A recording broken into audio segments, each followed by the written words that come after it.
Indonesia secara umum memang sudah resesi sejak diberlakukannya PSBB, di mana masyarakat di bottom of pyramid sudah tidak punya income lagi karena selama 3 bulan tidak bisa bergerak banyak, terutama mereka yang berbasis pendapatan harian. Pendapatan harian adalah mereka yang berjualan retail di wilayah perkotaan. Strategi nasional saat ini yang memberikan bansos pakai duit pinjaman, banyak yang memperdebatkan. Fokus create demand-nya tidak salah kalau supply-nya memang lokal produsen. Tapi faktanya supply dan produksi lokal sejak 3 tahun, sejak 2018 hingga saat ini terus merosot. Sehingga logika create demand dalam solusi bansos berbasis uang pinjaman merupakan solusi yang tidak keren. Pemikiran dunianya seakan saat ini masih dalam keadaan normal. Sampai sekarang sudah perang begini, masih aja belum keluar paradigma tim ekonominya dari berpikir bahwa saat ini adalah keadaannya normal. Atau memang ilmunya tingkat dewa, sangat tinggi, sehingga masa perang ini nggak kebaca masalahnya dan solusinya karena ilmunya sudah di langit tinggi sana. Bos,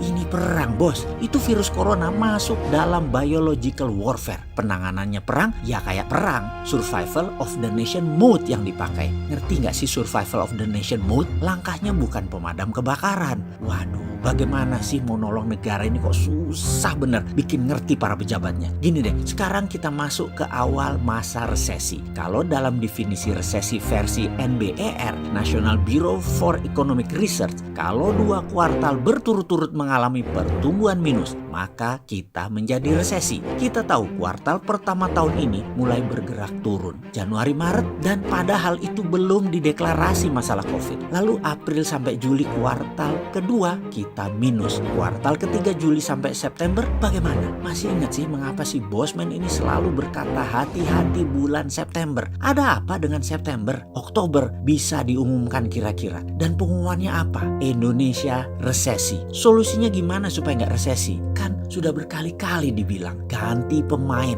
secara total. Pemain cadangan masuk dan pemain lama tanggung jawab yang bikin screw up ini semua bangsa ini mereka. Kalau masuknya nanti Oktober atau setahun kabinet jilid 2 ini bekerja, wis kasep sudah telat. Pasti 2021 semester pertama akan terus merosot, melambat terus ekonominya. Saat ini ada yang membanggakan kita surplus perdagangannya. Jujur, mau nggak kebanggaan surplus perdagangan tersebut kita buka rahasianya? Biar paham bahwa data tidak salah, tetapi data bisa dilaporkan dengan cara berbeda agar hasilnya terlihat bagus. Begini melihatnya, perdagangan surplus. Oke, dia surplus karena importnya menurun drastis. Mengerti? Sementara kita tahu import Indonesia 70% adalah bahan baku produksi. Kalau bahan baku produksi menurun tajam, artinya Indonesia tidak bagus produksinya. Artinya apa lagi? Bulan-bulan ke depan ekonomi nambah turun karena indikasi impor tadi. Jadi biar dibilang terlihat keren,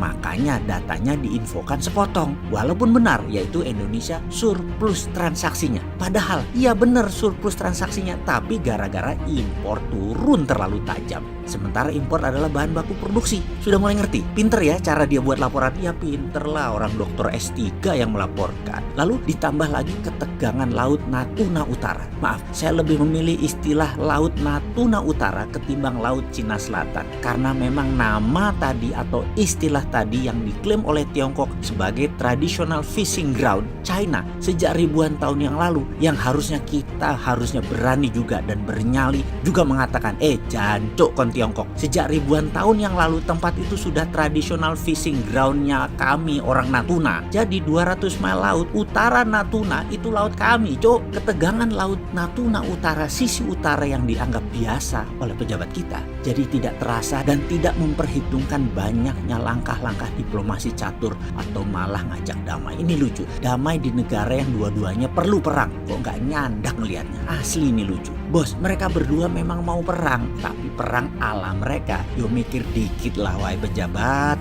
Jangan polos-polos banget bernegara itu. Xi Jinping itu punya kartu truf untuk Biden. Biden dan anaknya itu pendosa yang kartunya sudah dipegang Xi Jinping. Oke, kita ajari pakai bahasa vulgar sekalian, ben ngerti sampean iki. Gini melihatnya, ada pejabat pas lagi kunjungan ke luar negeri, malamnya dikasih cewek bahenol, seksi. Syahwatnya dilampiaskan. Lalu pihak tuan rumah rekam semua adegan ranjang tadi secara rahasia. Lalu beberapa tahun kemudian dibocorkan bocorin dikit.